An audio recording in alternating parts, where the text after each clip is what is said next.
queridos irmãos, queridas irmãs, que as vibrações de amor, de paz e de saúde do nosso amado Mestre Jesus envolvam todos nós, os nossos lares e o nosso planeta. Sejam bem-vindos à terceira jornada espírita do CELUZ, Centro Espírita Luzes no Caminho. Este ano, em razão das medidas de prevenção e combate à pandemia, todas as palestras serão virtuais e vocês podem acompanhar nas redes sociais. Para a mensagem de harmonização e prece inicial, eu escolhi os versos da música Fim dos Tempos, de João Cabete, interpretada pelo Grupo AME. Vem Jesus, divino amigo, vem trazer a tua paz. Só tu és o nosso abrigo, e ventura mil nos traz. Vem, ó meigo Nazareno, este mundo consolar. Vem com teu olhar sereno toda a terra iluminar.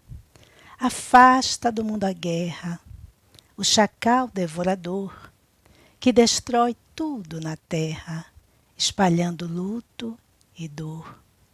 Há gemidos de aflição, já não há mais primavera. Criancinhas pedem pão e os homens lutam como feras. Vem, Senhor, vem reflorir os caminhos. Vem, Senhor, vem perfumar corações, exterminar a dor e fazer calar os canhões.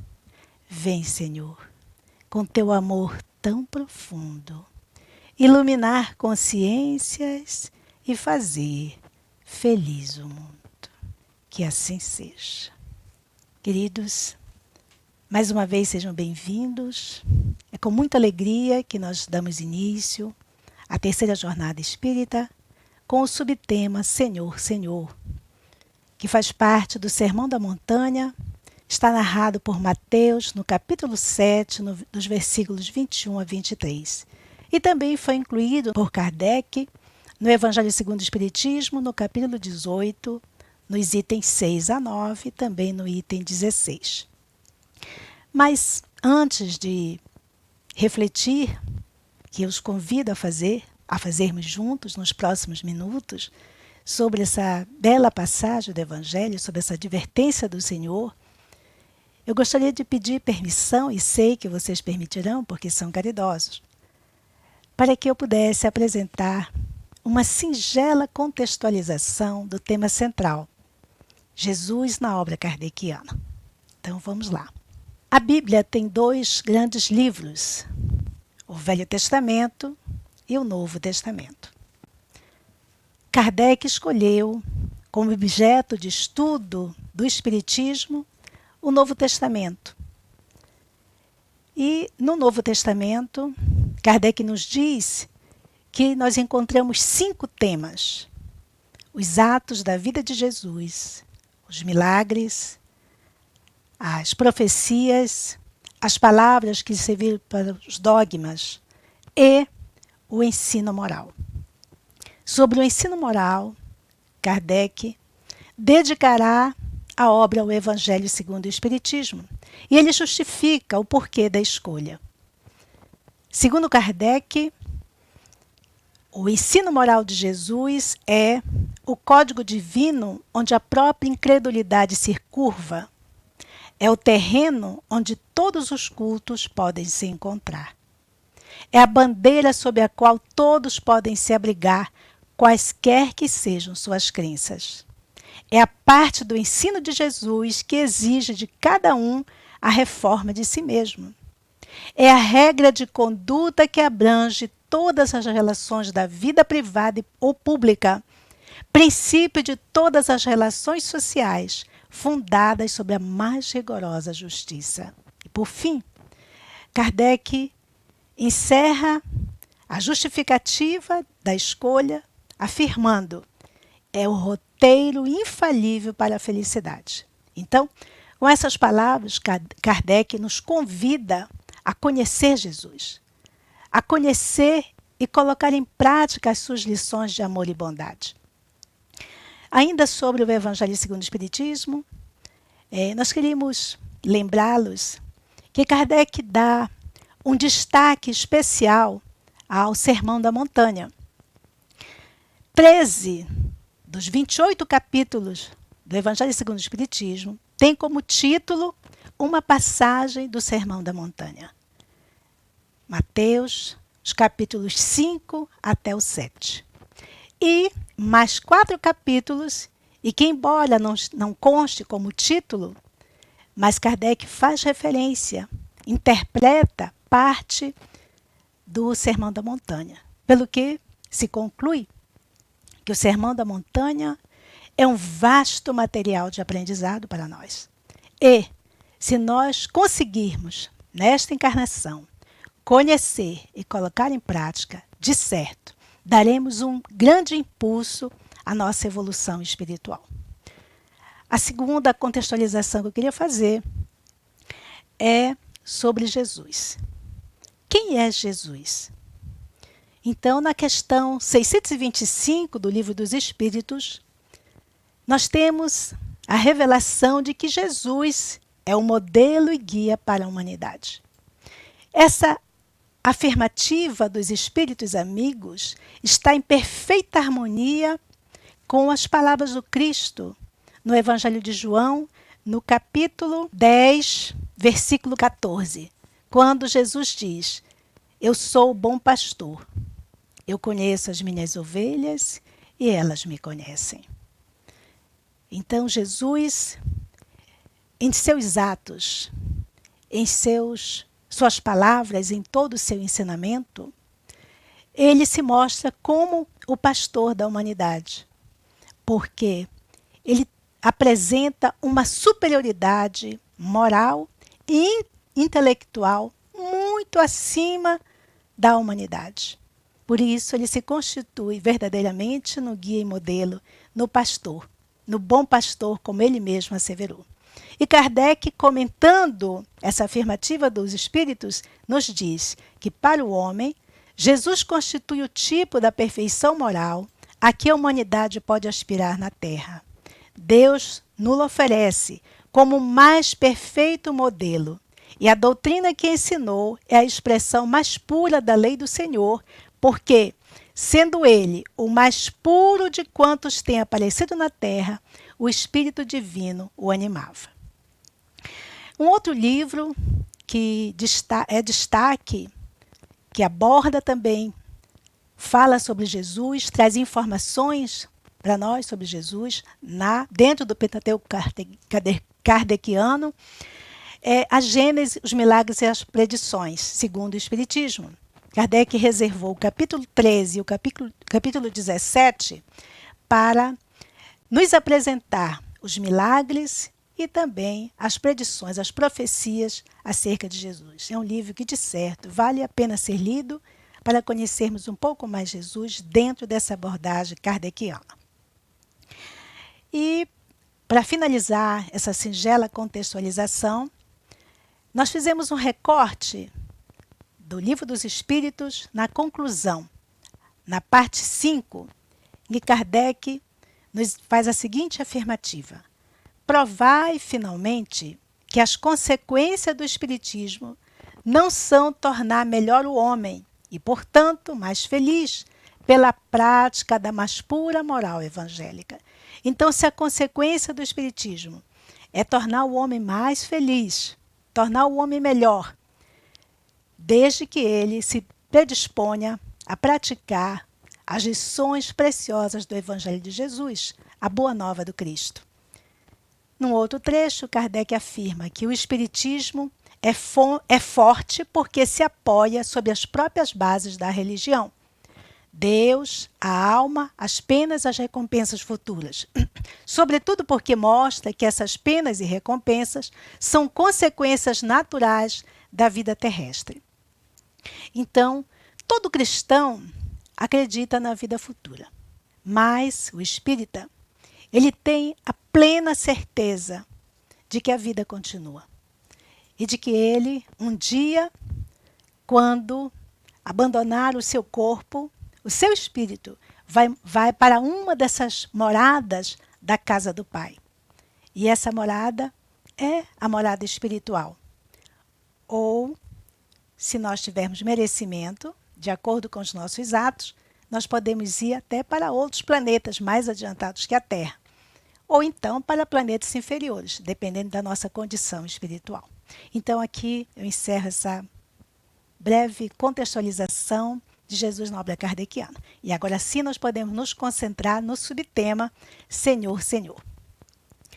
Lembrando que esses versículos do Evangelho de Mateus, capítulo 7, versículo 21, 22 e 23, em que Jesus faz a seguinte advertência: nem todos os que dizem Senhor, Senhor, entrarão no reino dos céus, mas somente entrará aquele que fizer a vontade de meu Pai que está nos céus.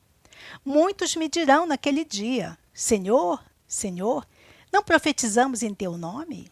E em teu nome expelimos os demônios? E em teu nome fizemos muitos milagres? E eu, então, lhes direi claramente: pois eu não vos conheço. Apartai-vos de mim, vós que fazeis obra de iniquidade. Então, o primeiro versículo, versículo 21, nem todos os que dizem Senhor, Senhor, entrarão no reino dos céus, mas somente entrará aquele que fizer a vontade de meu Pai que está nos céus. Que essa advertência de Jesus está comunicando para nós? Então, a primeira questão que nos chama a atenção é que Jesus, ele se reporta, ele fala para pessoas que conhecem, que admitem a existência de Deus. Mas Jesus alerta que não é suficiente acreditar nesse Deus que é a inteligência suprema, que é a causa primeira de todas as coisas. Não adianta crer em Deus, clamar pelo Senhor, se nós não temos a sintonia com as vibrações amorosas do Pai. Porque nem todos que dizem Senhor, Senhor, entrarão no reino dos céus. Jesus inicia os seus discípulos na vida espiritual dizendo: meu reino não é deste mundo. Lá no mundo espiritual, vocês receberão a recompensa das boas obras. Então, a certeza da vida eterna nos permite compreender melhor a justiça divina em todas as circunstâncias da nossa vida. É também as informações, os princípios da doutrina espírita que nos permitem também conhecer toda a verdade das máximas de Jesus. Independente de sermos admitidos no reino dos céus, porque alguns serão, nem todos serão, nem todos entrarão, mas alguns serão. Então, se nós não formos admitidos no primeiro momento, fiquemos tranquilos, porque Jesus também ensinou que Deus é bondade, é misericórdia e é amor. Um outro ponto é quando Jesus nos chama a fazer a vontade do Pai. O que significa fazer a vontade do Pai? Kardec, no mesmo capítulo 18, no item 9, ele questiona: são discípulos de Jesus aqueles que passam dias em oração e não melhoram os seus sentimentos em relação aos seus irmãos? E a resposta: não. Porque esses têm a prece nos lábios, mas não no coração. Então, não basta dizermos Senhor, Senhor. Temos que ter uma fé verdadeira e não a fé aparente. Jesus nos apresenta Deus como o Criador e como Pai. O Pai Nosso cria uma aproximação, uma intimidade com Deus, que só pode existir nas relações familiares, de pai para filho, de pai para filha. E essa intimidade com Deus nos leva a criar laços de amor e de respeito ao Senhor. Então, não basta dizer Senhor, Senhor. Nós temos que agradar a Deus cumprindo as suas leis de amor e de bondade. Porque no Evangelho de João, no capítulo 4, versículo 8, nós encontramos o versículo que diz: aquele que não ama não conhece Deus, porque Deus é amor. Então, se nós quisermos fazer a vontade de Deus, temos que fazer florescer a semente do amor com a qual todos nós nascemos. É o amor que nos permitirá fazer a vontade do Pai. Um outro ponto que nos chama a atenção nesse versículo são as virtudes necessárias para entrar no reino dos céus. Então, Jesus nos chama à responsabilidade dos nossos atos. Como nós vamos utilizar o nosso livre-arbítrio, a nossa liberdade, para desenvolver em nós as virtudes cristãs.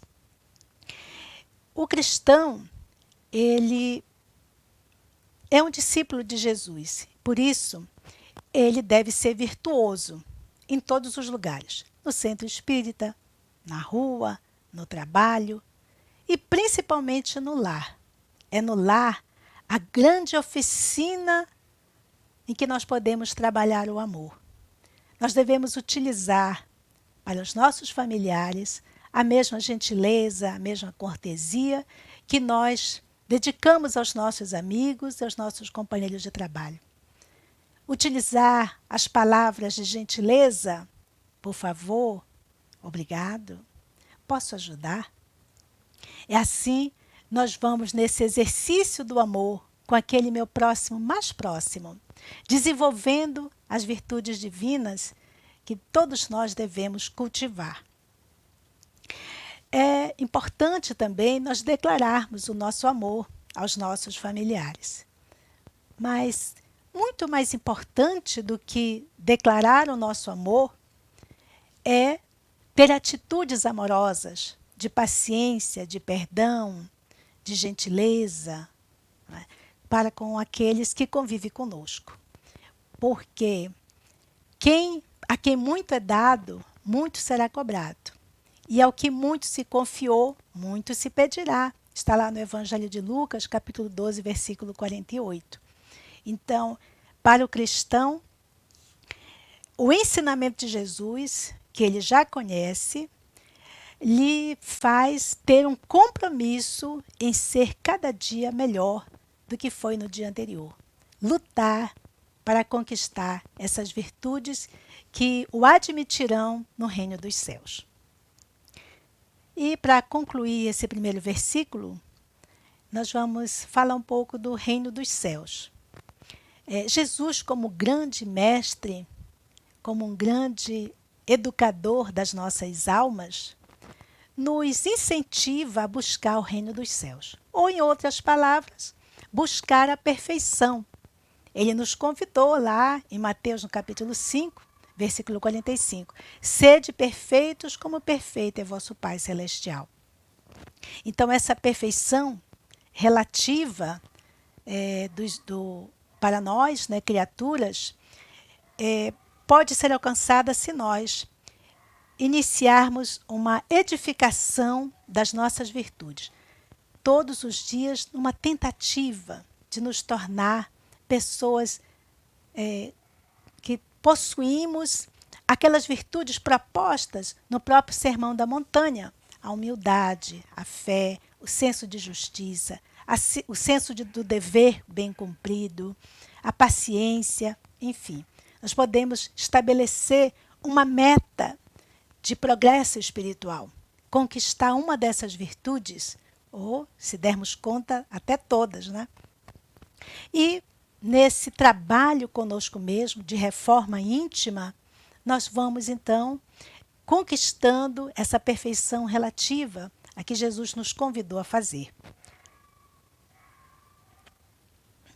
E quando nós começamos essa edificação de uma obra no bem, nós somos ajudados Jesus vem ao nosso auxílio, os seus anjos, nossos benfeitores, vêm em nosso auxílio. Nós recebemos auxílio tanto do que eu chamo de anjos do mundo espiritual, quanto dos anjos encarnados.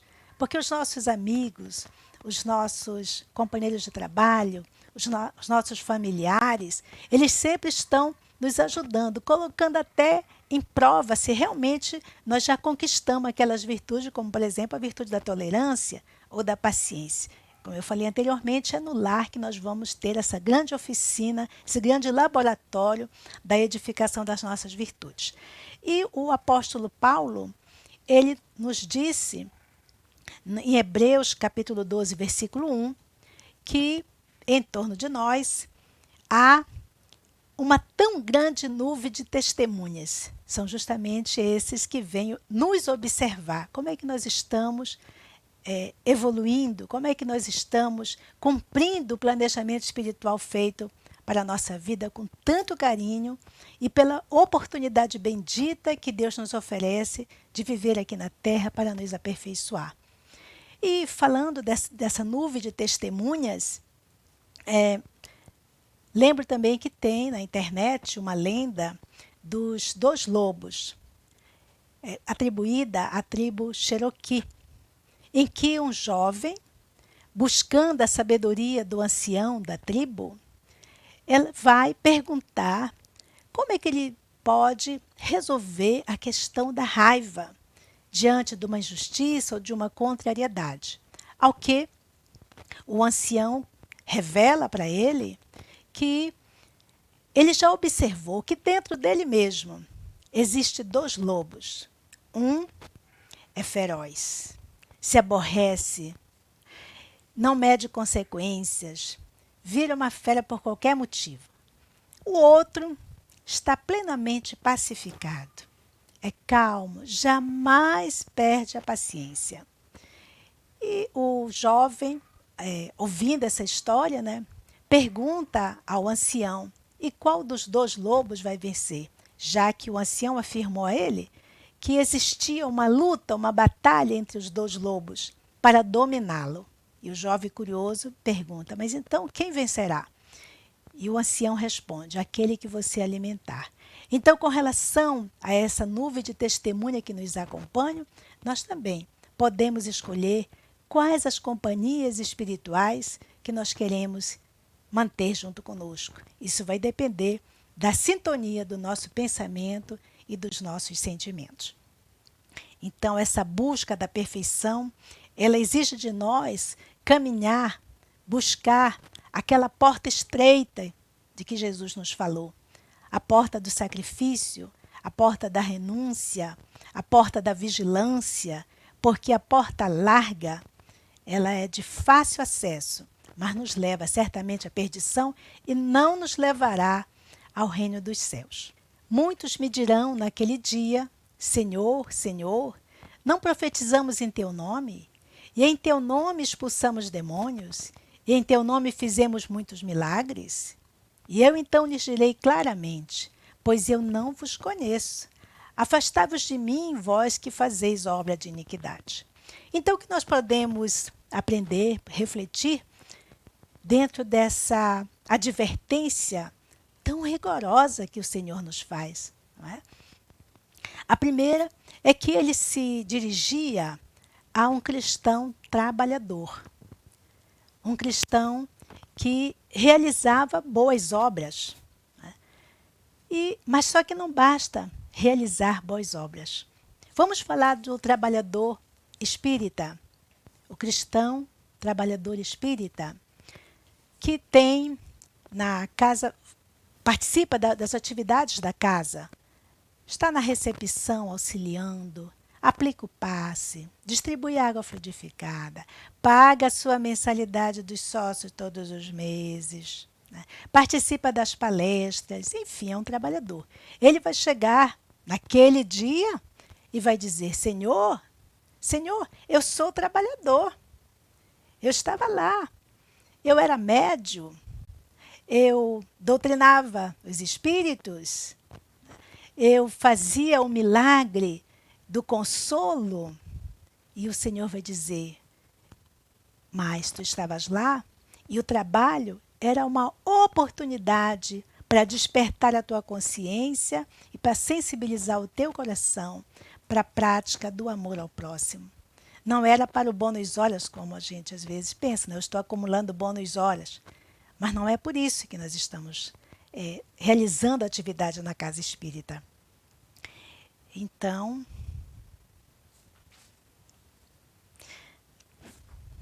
gente, que eu perdi aqui meu.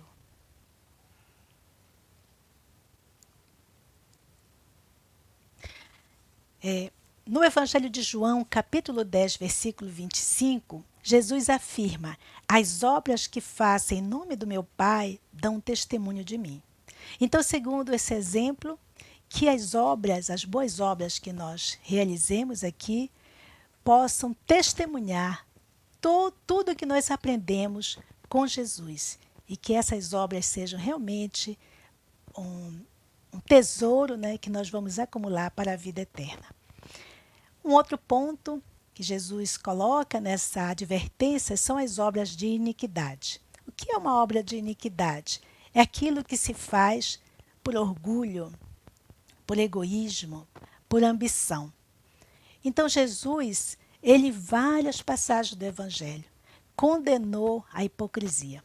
Foi assim com os acusadores da mulher adúltera. Foi assim quando ele se manifestou a respeito dos sepulcros caiados, que são bonitos por fora, mas por dentro são cheios de podridão. Foi assim quando ele falou que nós somos capazes de ver o cisco no olho do nosso irmão e não enxergar a trave na nossa própria visão. Então, no Evangelho de Lucas, tem uma passagem que diz assim: não há nada escondido que não venha a ser descoberto, ou oculto que não venha a ser conhecido. Então, no mundo espiritual, as obras de iniquidade estarão lá estampadas no nosso próprio perispírito. Nós não temos como negar.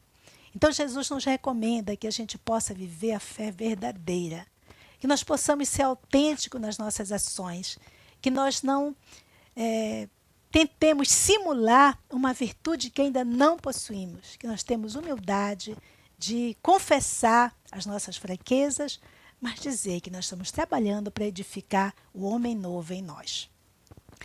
E, por fim, a advertência mais rigorosa desse trecho é quando Jesus diz assim: afastai-vos de mim.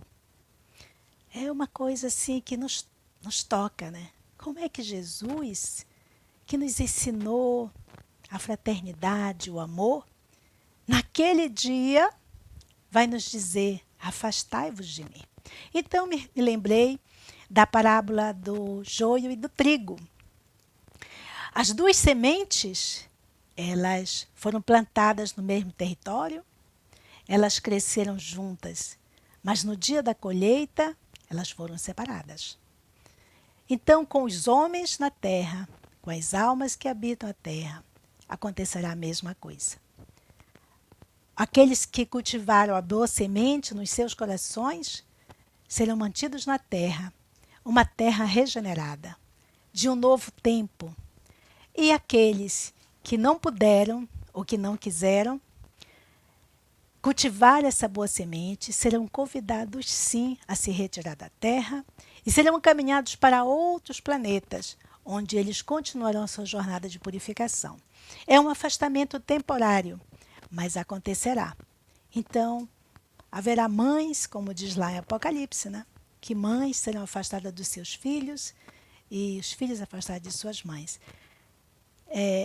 Porque essa seleção de quem permanecerá na Terra será de acordo com o merecimento de cada um de nós. E quando é que esses nossos irmãos que serão afastados poderão retornar? Quando eles compreenderem como entende Jesus a caridade. Benevolência para com todos, indulgência para as imperfeições alheias e perdão das ofensas. E por falar em caridade, nós trouxemos do Evangelho segundo o Espiritismo, no capítulo 14, a máxima, fora da caridade não há salvação, na qual nós encontramos uma belíssima passagem do Evangelho de Mateus, no capítulo 25, em que Jesus se pronuncia assim: Vinde, benditos por meu Pai, possui o reino que vos foi preparado desde o início do mundo, porque tive fome e me deste de comer, tive sede e me deste de beber, precisei de teto e me hospedastes, estive nu e me vestistes, estive doente e me visitastes, estive na prisão e fostes me ver.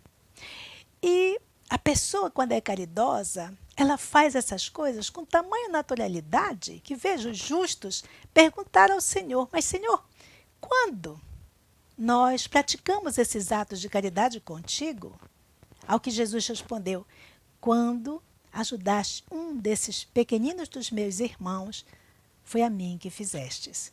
Então aí é a prova de que a caridade, ela realmente abre a porta do reino dos céus para nós, porque ela purifica os nossos sentimentos, ela nos ajuda a harmonizar os nossos pensamentos com as vibrações amorosas de Jesus.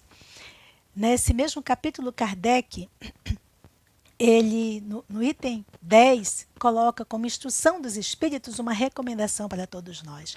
Esforçai-vos, pois, para que vossos irmãos, observando-os, sejam induzidos a reconhecer que o verdadeiro espírita e o verdadeiro cristão são uma só e a mesma coisa, uma vez que todos quantos praticam a caridade são discípulos de Jesus, independente da seita, ou seja, da religião a que pertence. Palavras do apóstolo Paulo.